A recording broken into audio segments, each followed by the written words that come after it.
עצמך. אני עושה סלט לסבא לארוחת ערב. כן. סלט בריא. מה אתה שם בסלט? מה הרכיבים? זה מתכון סודי, אבל אני בכל זאת אגלה לכם. אתם לוקחים... תיזהר עם הסכין. מה שאני עושה, עכשיו תסתכלו. מה החומרים? צריך לקחת גמבה אדומה, כן. ולחתוך אותה לרצועות. כן. ואז מה אתם עושים? כן. אוי, זה הסבר ברור. מה עוד? מה המוצרים שאתה שם בסלט? שתי קופסאות טונה, כן.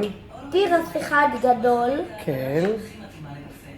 ולימון, כן. מה עוד? אפשר טחינה מי שרוצה. זה נשמע מעניין וטעים. מה אנחנו עושים עכשיו? הפתעה למי? לערבב עם כפית, מי שרוצה שיצא לו הסלט טוב. אוי, סבא לא יודע עכשיו כלום. מה אנחנו מדברים? מה אנחנו מברכים את סבא? זה יהיה בריא. אבלין, מה את אומרת? גם, מסכימה איתך, רפואה שלמה, החלמה מהירה, סלט בריאות. אתה מלך. מלך. מלך.